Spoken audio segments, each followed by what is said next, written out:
ప్రజాక్షేత్రంలోకి వస్తా, ప్రత్యక్ష పోరాటం చేస్తా అని కేసీఆర్ ప్రతిపక్ష నాయకుడు ప్రకటించడం జరిగింది. మీరు కాంగ్రెస్ పార్టీ ఒక ప్రశ్న కేసీఆర్ గారిని, ప్రతిపక్ష నాయకుడు కేసీఆర్ గారిని ఒక సూటిగా ఒక ప్రశ్న అడుగుతుంది కాంగ్రెస్ పార్టీ.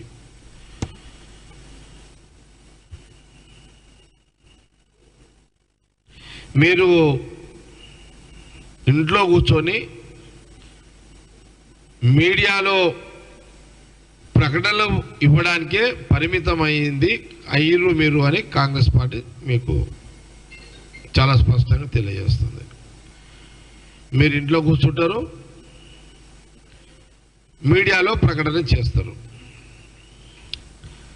ప్రజాక్షేత్రంలో, ప్రజా జీవితంలో ప్రజలతోటి నేరుగా డైరెక్ట్గా మాట్లాడే సందర్భము గత 10 సంవత్సరాల ముఖ్యమంత్రిగా ఆనాడు చేయలేదు, ప్రతిపక్ష నాయకుడిగా ఇప్పుడు చేస్తలేరు.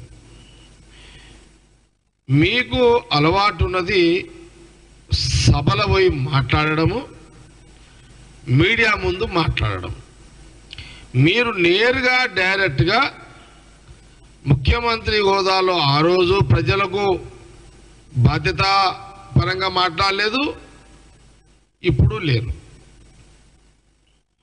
సభలకు మీడియాకే పరిమితమైన ప్రతిపక్ష నాయకుడు కేసీఆర్ గారు అనేదే చాలా స్పష్టంగా మేము కాంగ్రెస్ పార్టీ మీకు తెలియజేస్తుంది.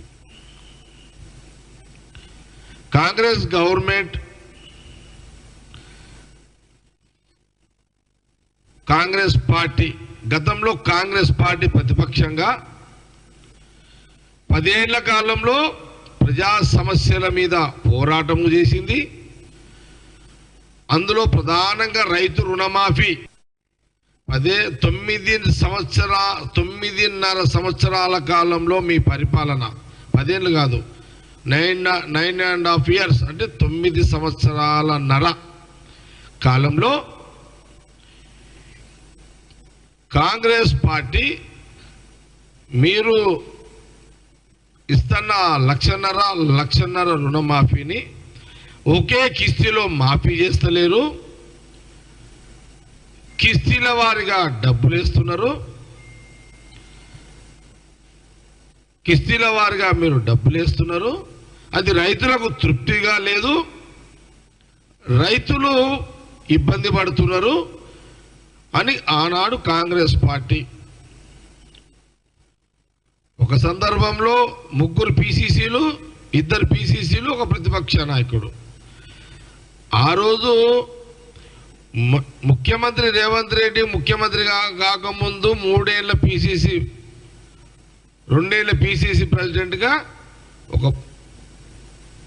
అంతకుముందు ఉత్తమ్ కుమార్ రెడ్డి PCC ప్రెసిడెంట్గా, ఈ 9.5 ఏళ్ల కాలంలో 2 PCCలు, ఒకటి ఉత్తమ్ కుమార్ రెడ్డి గారు, ఒకటి రేవంత్ రెడ్డి గారు.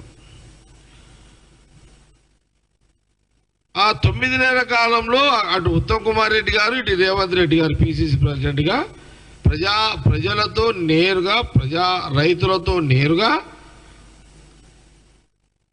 అధికార పార్టీ ఆనాడు బీఆర్ఎస్, కేసీఆర్ ముఖ్యమంత్రి ప్రజలతో మాట్లాడతలేడు, ప్రజలకు అందుబాటులో లేడు, సెక్రటేరియట్కి అందుబాటులో లేడు, సెక్రటేరియట్కి వస్తలేడు, ప్రగతి భవన్కి అపాయింట్మెంట్స్ లేవు. ఆ సందర్భంలో కాంగ్రెస్ పార్టీ పరంగా సిఎల్పి బట్టి విక్రమార్క, మేమందరం ఎమ్మెల్యేలకు ఉంటుంది, అందరం కూడా రైతుల పక్షాన రైతు రుణమాఫీ విషయంలో పోరాటాలు చేసిన చరిత్ర. ఇది నిజం.